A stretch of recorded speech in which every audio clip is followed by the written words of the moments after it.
नमस्कार। हाँ। आज हम समय में थोड़ा पीछे चलते हैं। प्राचीन भारत की एक ऐसी महिला से मिलते हैं जिनकी कहानी ना ज्ञान और हिम्मत की कहानी है। हाँ, अक्सर इतिहास में पुरुषों की ही बातें होती हैं, लेकिन कुछ महिलाएं ऐसी भी हुईं जिनके विचारों ने सदियों तक असर डाला। और आज हम उन्हीं में से एक वैदिक काल की महान दार्शनिक और ऋषि भी कह सकते हैं, मैत्रेयी की बात कर रहे हैं। बिल्कुल। उनका जीवन, उनके सवाल, वो आज भी हमें सोचने पर मजबूर करते हैं ना। सही बात है। अच्छा, हमारे पास सोर्सेस क्या है इनके बारे में जानने के लिए? ज्यादातर तो शायद उपनिषद ही होंगे। हाँ, मुख्य सोर्स तो बृहदारण्यक उपनिषद ही है। उसमें मैत्री और उनके पति ऋषि याज्ञवल्क्य के उनके बीच का वो मशहूर संवाद है। अच्छा। और हाँ, महाभारत में भी कुछ जिक्र आता है, कुछ दूसरे ग्रंथों में भी थोड़ी बहुत जानकारी मिलती है जो उनके जीवन पर कुछ रोशनी डालती हैं। तो आज की इस बातचीत का मकसद क्या है? मतलब हम मैत्रेयी के बारे में क्या समझना चाहते हैं? मकसद यही है कि मैत्रेयी की इम्पोर्टेंस समझें, कैसे उन्होंने वो संसारिक चीजें, दौलत वगैरह छोड़कर आध्यात्मिक ज्ञान को चुना। हम्म। भारतीय दर्शन में उनका क्या योगदान रहा, उनकी वो अमरता की खोज और ज्ञान के लिए जो उनकी लगन थी, उसको समझने की कोशिश करेंगे। ठीक है, तो चलिए शुरू करते हैं। सबसे पहला सवाल तो यही कि मैत्रेयी थी कौन? किस समय की बात है ये? समय तो वैदिक काल का ही है। मोटे तौर पे कह सकते हैं 8वीं शताब्दी ईसा पूर्व के आसपास। और इलाका था मिथिला। मिथिला मतलब राजा जनक वाले क्षेत्र। हाँ, बिल्कुल। और कहते हैं कि वे ऋषि मित्र की बेटी थी जो राजा जनक के दरबार में मंत्री थे। अच्छा। और एक और दिलचस्प बात यह है कि वे उस जमाने की एक और बहुत बड़ी विदुषी थीं, गार्गी वाचकनेवी। उनकी भतीजी थीं। अरे वाह, मतलब पूरा माहौल ही बौद्धिक और आध्यात्मिक था परिवार में। हाँ, कह सकते हैं कि ज्ञान और दर्शन तो विरासत में ही मिले थे। तो उनकी अपनी पहचान क्या थी? मतलब उन्हें किस रूप में जाना जाता है? देखिए, उन्हें एक वैदिक दार्शनिक माना जाता है, ऋषि या ऋषिका कह लें, और ब्रह्मवादिनी। ब्रह्मवादिनी, इसका क्या मतलब हुआ? ब्रह्मवादिनी मतलब वो महिला जो वेदों और उपनिषदों के ज्ञान की व्याख्या करे, उस पर चिंतन करे, बहस करें, मतलब वेद के ज्ञान को जानने और समझाने वाली। समझ गया। और उनका विवाह, वो भी काफी चर्चित है शायद। हाँ, उनका विवाह हुआ महर्षि याज्ञवल्क्य से, जो उस युग के बहुत ही प्रभावशाली ऋषि और दार्शनिक थे। यजुर्वेद के तो प्रकांड विद्वान माने जाते हैं। और मैत्रेयी उनकी दूसरी पत्नी थी, है ना? हाँ, दूसरी पत्नी। याज्ञवल्क्य की पहली पत्नी का नाम कात्यायनी था। उनका स्वभाव थोड़ा अलग था। वे ज्यादातर गृहस्थी जीवन में ही रहती थी। और ये शादी भी कोई आम शादी नहीं थी। मैंने सुना है कि मैत्रेयी खुद ही याज्ञवल्क्य के पास गई थी, कुछ सीखने के इरादे से। हाँ, ऐसा उल्लेख मिलता है। कहते हैं कि मैत्रेयी अपनी चाची गार्गी के साथ राजा जनक के दरबार में जाया करती थी। अच्छा। वहां दार्शनिक बहसें होती थीं, तो वहीं उन्होंने याज्ञवल्क्य को सुना। उनके ज्ञान, उनकी तर्क शक्ति से वो बहुत प्रभावित हुई। हम्म। और उन्होंने तय किया कि उन्हें सांसारिक चीजें नहीं चाहिए, बल्कि ब्रह्म विद्या सीखनी है। और इसीलिए उन्होंने याज्ञवल्क्य से विवाह करने का निश्चय किया। वो असल में उनकी शिष्या बनना चाहती थी। क्या बात है, ज्ञान के लिए विवाह का प्रस्ताव! और कात्यायनी पहली पत्नी का क्या रुख था? कहते हैं कि कात्यायनी ने इस विवाह के लिए सहमति दी थी, और फिर दोनों पत्नियों का जीवन काफी अलग रहा। कैसे? कात्यायनी तो घर परिवार संभालने में, गृहस्थी में खुश थी, लेकिन मैत्रेयी वो पूरी तरह से दर्शन, तत्वमीमांसा और अपने पति के साथ आध्यात्मिक चर्चाओं में ही लगी रहती थी। वो एक स्कॉलर थी, एक अध्येता। यहीं से हम उनके जीवन के सबसे अहम हिस्से पर आते हैं, वो प्रसिद्ध संवाद जो बृहदारण्यक उपनिषद में है। इसकी पृष्ठभूमि क्या थी? मतलब ये बातचीत शुरू कैसे हुई? ये बातचीत तब शुरू हुई जब ऋषि याज्ञवल्क्य ने फैसला किया कि अब वो संन्यास लेंगे। उन्होंने जीवन के 3 आश्रम, ब्रह्मचर्य, गृहस्थ, वानप्रस्थ, पूरे कर लिए थे।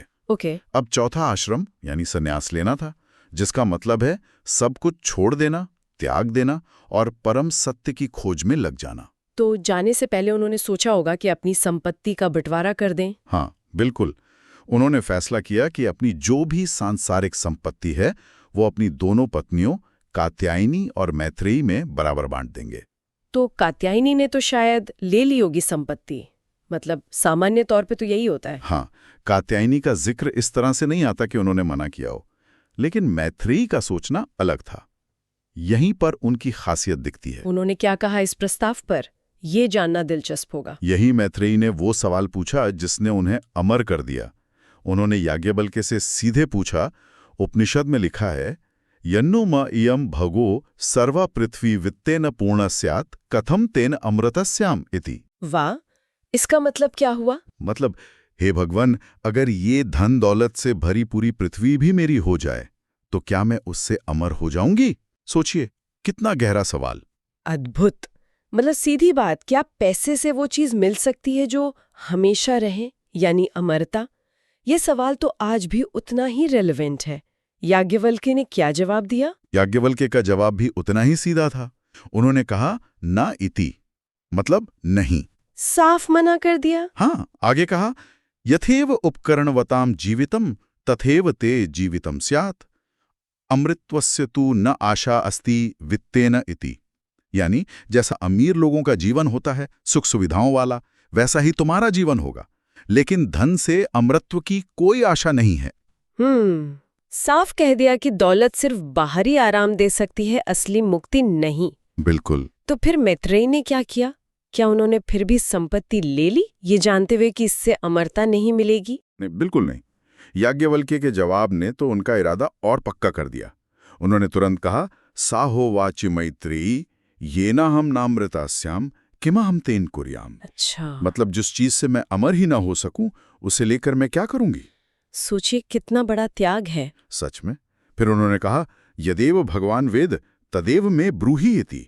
यानी, हे भगवान, आप अमरता के बारे में जो जानते हैं बस वही मुझे बताइए। उन्होंने दौलत को पूरी तरह नकार दिया और सिर्फ ज्ञान मांगा, शाश्वत ज्ञान। ये पल तो भारतीय दर्शन के इतिहास में मतलब एक मील का पत्थर है। ज्ञान के लिए ऐसी प्यास। तो फिर इस संवाद में किन बातों पर चर्चा हुई, क्या सिखाया याज्ञवल्क्य ने? ये संवाद तो फिर अद्वैत वेदांत का आधार बन गया। इसमें कई गहरी बातें हुई, जैसे ये संवाद तो फिर अद्वैत वेदांत का आधार बन गया। इसमें कई गहरी बातें हुई, जैसे पहली, आत्मा की प्रकृति। ये आत्मन क्या है, हमारा असली स्वरूप। दूसरी, ब्रह्मन का स्वरूप, वो परम सत्य, अल्टीमेट रियलिटी, वो क्या है? ठीक है। तीसरी और सबसे जरूरी कि आत्मा और ब्रह्मांड अलग नहीं है, दोनों एक ही हैं। यही तो अद्वैत है। अहम ब्रह्मास्मि वाली बात। हाँ, मैं ही ब्रह्म हूं। बिल्कुल चौथी बात, ये दुनिया और इसकी सारी चीजें नश्वर हैं, टेम्परेरी हैं। सही। और पांचवी कि सच्ची अमरता या मोक्ष जो है वो धन से या कर्म कांडों से नहीं मिलता, वो मिलता है आत्मज्ञान से, ब्रह्म ज्ञान से, ये जानने से कि मैं ब्रह्म हूं। और ये सारा संवाद हमें बृहदारण्यक उपनिषद में मिलता है। आपने बताया था अध्याय 2.4 और 4.5 में। हाँ, अध्याय 2.4 में और फिर थोड़े अलग तरीके से 4.5 में भी इसका वर्णन है। और जैसा मैंने कहा, 2 शाखाएं हैं, माध्यन्दिन और काण्व। उनमें पाठ थोड़ा अलग है, पर जो फिलॉसफी है, जो दार्शनिक संदेश है, वो बिल्कुल एक जैसा है। अच्छा, तो इसी संवाद से मैत्रेयी का जो दर्शन है, उनका योगदान है, वो सामने आता है। क्या कहेंगे, उनकी मुख्य शिक्षाएं क्या रहीं? हाँ, बिल्कुल। पहली चीज तो है आत्मचिंतन पर जोर, खुद से सवाल पूछना, मैं कौन हूं, ये दुनिया क्या है, मतलब सेल्फ इंक्वायरी। आत्मजिज्ञासा। दूसरी, ज्ञान मार्ग को सबसे ऊपर रखना। उनका पूरा जीवन ही इस बात का सबूत है। उन्होंने दौलत और आराम के ऊपर ज्ञान और सत्य की खोज को चुना। ये तो आज के समय के लिए भी बहुत बड़ा सबक है। निश्चित रूप से।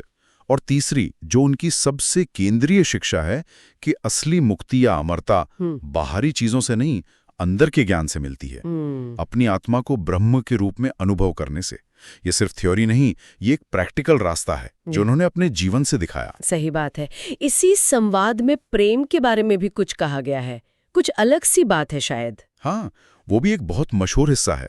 याज्ञवल्क्य प्रेम का असली सोर्स बताते हैं। वो कहते हैं, नवा अरे पत्युः कामाय पतिः प्रियो भवति, आत्मनस्तु कामाय पतिः प्रियो भवति। ओह, इसका मतलब? मोटा मोटा मतलब ये कि पति इसलिए प्यारा नहीं होता कि वो पति है, बल्कि अपनी आत्मा की चाहत पूरी करने के लिए पति प्यारा होता है। और पत्नी? वही बात पत्नी के लिए।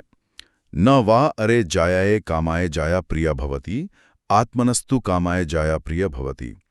पत्नी इसलिए प्यारी नहीं होती क्योंकि वो पत्नी है, बल्कि अपनी आत्मा की चाहत के लिए पत्नी प्यारी होती है। ये सुनने में थोड़ा अजीब सा लग सकता है। क्या मतलब, सारा प्यार मतलबी है या कुछ और गहरा अर्थ है इसका? नहीं, मतलबी नहीं। इसका अर्थ बहुत गहरा है, आध्यात्मिक है। याज्ञवल्क्य आगे यही बात बेटे, पैसे, पशु, देवता, बल्कि हर चीज पर लागू करते हैं। अच्छा, कैसे? वो कहते हैं कि हम किसी भी चीज से प्यार इसलिए नहीं करते कि वो चीज खुद में प्यारी है, बल्कि इसलिए करते हैं क्योंकि वो हमारी आत्मा को, हमारे सेल्फ को प्यारी लगती है। हमारा हर लगाव, हर प्रेम आखिर में अपनी आत्मा से ही जुड़ा है। ये तो अलग नजरिया है। हाँ, चीजें और लोग तो बस एक माध्यम है जिनसे हम अपनी आत्मा के आनंद को, उसकी पूर्णता की खोज को महसूस करते हैं। ये प्रेम असल में आत्मा का परमात्मा से जो कनेक्शन है, उसी का एक रिफ्लेक्शन है। तो मतलब जब कोई अपनी आत्मा को जान लेता है तो उसे हर प्रेम में, हर चीज में वही आत्मा दिखती है और तब वो सब कुछ जान लेता है। बिल्कुल यही निष्कर्ष है। जब आत्मा को देख लिया, सुन लिया, समझ लिया, तब सब जान लिया। ये वाकई प्रेम और जीवन को देखने का एक बिल्कुल अलग तरीका है। और इसी गहरी सोच ने मैत्रेयी को इतिहास में इतना महत्वपूर्ण बना दिया। कहते हैं कि वो दुनिया की शुरुआती महिला दार्शनिकों में से एक है। हाँ बिल्कुल, she is one of the earliest documented women philosophers. ये तो बहुत बड़ी बात है। वो सिर्फ एक दार्शनिक नहीं थीं, बल्कि उस जमाने में महिलाओं की बौद्धिक और आध्यात्मिक भागीदारी का प्रतीक भी बन गई। सही कहा। उनका सवाल पूछने का साहस, उनकी बातों में स्पष्टता और ज्ञान के लिए सब कुछ छोड़ देने का वो फैसला, ये सब उन्हें बहुत खास बनाता है। उनका नाम अक्सर दूसरी विदुषी महिलाओं के साथ भी लिया जाता है ना? हाँ बिल्कुल, जैसे गार्गी वाचकनवी जो उनकी चाची भी थी, फिर लोपामुद्रा, घोषा, अपाला, अनसुईया। ये सब नाम हमें याद दिलाते हैं कि प्राचीन भारत में ज्ञान की दुनिया में महिलाओं का भी बड़ा योगदान था, भले ही इतिहास में वो बातें कई बार दब जाती हैं। तो मैत्रेयी एक तरह से आध्यात्मिक जिज्ञासा और सच की खोज का सिंबल बन गई है। निश्चित रूप से। और बाद के जो बड़े दार्शनिक हुए, उन्होंने भी इस मैत्रेयी याज्ञवल्क्य के संवाद को बहुत महत्व दिया। जैसे 8वीं सदी में आदि शंकराचार्य और उनके शिष्य सुरेश्वर। उन्होंने क्या कहा इस बारे में? उन्होंने इस संवाद की काफी डिटेल में व्याख्या की और इसे आत्मा और ब्रह्म के ज्ञान को समझने और संन्यास के महत्व को बताने वाला माना। हालांकि इस पर आजकल एकेडमिक्स में बहस भी होती है। किस तरह की बहस? कि क्या ये महिलाएं जैसे मैत्रेयी या गार्गी वाकई ऐतिहासिक व्यक्ति थीं जिनकी समाज में एक्टिव भूमिका थी, या ये उपनिषदों की कहानियों के पात्र ज्यादा हैं जिनका इस्तेमाल दार्शनिक विचारों को समझाने के लिए किया गया है। अच्छा, ये भी एक सवाल है। लेकिन मैत्रेयी की कहानी तो मुख्य रूप से बृहदारण्यक उपनिषद से ही आती है, पर क्या कुछ और ग्रंथों में कुछ अलग जानकारी भी है, कुछ विरोधाभास? हाँ, ये एक दिलचस्प पॉइंट है। बृहदारण्यक उपनिषद में तो मैत्रेयी याज्ञवल्क्य की पत्नी है, विवाहित है, लेकिन महाभारत और एक और ग्रंथ है आश्वलायन गृहसूत्र, उसमें सुलभा मैत्री नाम की एक अविवाहित तपस्विनी का जिक्र है। सुलभा मैत्रेय? हाँ, वो भी ब्रह्मवादिनी थी और वो राजा जनक से संवाद करती हैं। तो अब ये सवाल उठता है कि क्या ये वही मैत्री हैं? हो सकता है बाद में उन्होंने तपस्वी जीवन अपना लिया हो, या ये कोई और मैत्री भी हो सकती है। हाँ, ये भी संभव है, या कोई अलग ट्रेडिशन हो। मतलब पूरी तरह क्लैरिटी नहीं है इस पर, लेकिन इससे ये भी पता चलता है कि मैत्री नाम कितना प्रभावशाली रहा होगा। कुछ लोग तो ऋग्वेद के करीब 10 सूक्तों का क्रेडिट भी मैत्री को देते हैं। भले ही ऐतिहासिक डिटेल्स में थोड़ी अनिश्चितता हो, पर उनका महत्व तो कम नहीं होता। बिल्कुल नहीं है, शायद और बढ़ जाता है। और अच्छी बात यह है कि आज के भारत में भी उन्हें याद रखा गया है। हाँ, जैसे दिल्ली में दिल्ली यूनिवर्सिटी का एक बहुत फेमस वुमेन्स कॉलेज है, मैत्रेयी कॉलेज। हाँ, सुना है। और तमिलनाडु में मैत्रेयी वैदिक विलेज नाम का एक स्पिरिचुअल रिट्रीट सेंटर भी है। तो उनकी लेगेसी जी रही है। ये अच्छी बात है। चलिए वापस उस संवाद पर आते हैं। उसके अंत में क्या हुआ? जब मैत्रेयी ने ज्ञान मांगा तो याज्ञवल्क्य ने आखिर में क्या उपदेश दिया? संवाद के अंत में याज्ञवल्क्य ने आत्मज्ञान का जो रास्ता है उसका सार बताया। उन्होंने कहा, आत्मा व अरे द्रष्टव्या श्रोतव्यो मंतव्यो निदिध्यासितव्यो मैत्रेयी। इसका क्या अर्थ है? आत्मनु वा अरे दर्शनेन श्रवणेन मत्या विज्ञानेन इदम सर्वम विदितम। मतलब, हे मैत्री, आत्मा को ही वास्तव में देखना चाहिए, यानी अनुभव करना चाहिए, उसके बारे में सुनना चाहिए, उस पर मनन करना चाहिए और उसका गहरा ध्यान करना चाहिए। क्यों? क्योंकि आत्मा को देखने, सुनने, मनन करने और जानने से ही इस संपूर्ण जगत का ज्ञान हो जाता है। यानी सारा ज्ञान आखिर में खुद को जानने में ही है, आत्मज्ञान में। हाँ बिल्कुल। और मैत्रेयी ने इस उपदेश को कैसे अपनाया? क्या वो सन्यासिनी बन गई? जैसा हमने पहले जिक्र किया, कुछ परंपराएं यही मानती हैं कि याज्ञवल्क्य के सन्यास लेने के बाद मैत्रेयी खुद भी सन्यासिनी बन गई। उन्होंने भी घर संसार छोड़ दिया और बाकी जीवन आत्मचिंतन और तपस्या में ही बिताया, उसी अमरता की खोज में जिसका रास्ता उन्हें मिला था। तो मैत्रेयी की कहानी सिर्फ एक पुरानी कहानी नहीं है, ये तो मतलब ज्ञान के लिए एक पैशन की कहानी है, भौतिक चीजों से ऊपर उठने की प्रेरणा है और सच को जानने के लिए हिम्मत दिखाने की मिसाल है। सही कहा। और उनका याज्ञवल्क्य के साथ जो संवाद है वो तो भारतीय दर्शन की सबसे गहरी शिक्षाओं में से एक है। और आज भी ये कहानी उतनी ही प्रासंगिक लगती है ना? हाँ बिल्कुल। आज जब दुनिया मटीरियलिज्म और इंस्टेंट ग्रेटिफिकेशन के पीछे भाग रही है, मैत्रेयी की कहानी हमें रोककर सोचने पर मजबूर करती है कि जीवन का असली मतलब किसमें है, ज्ञान की खोज क्यों जरूरी है। और ये भी कि इतिहास में महिलाओं की बौद्धिक शक्ति कितनी अहम रही है। निश्चित रूप से। और ये हमें आत्मा और वास्तविकता जैसे जो शाश्वत सवाल हैं उन पर सोचने के लिए प्रेरित करती है। बिल्कुल। और शायद हम सबको कभी ना कभी मैत्रेयी का वो सवाल खुद से पूछना चाहिए, जिससे मैं अमर ना हो सकूं, उसे लेकर मैं क्या करूंगी। क्या इस पर सोचने से हमें अपने आज के गोल्स, हमारी सफलता की परिभाषा और एक मीनिंगफुल लाइफ जीने के हमारे अपने तरीकों के बारे में कुछ नई समझ मिल सकती है? हम आज किस ज्ञान को सबसे ज्यादा वैल्यू देते हैं और क्यों? ये एक ऐसा सवाल है जो शायद हर किसी को अपने अंदर टटोलना चाहिए। मैत्रेयी का चुनाव हमें एक दिशा दिखाता है कि असली खजाना बाहर नहीं, शायद भीतर ही है।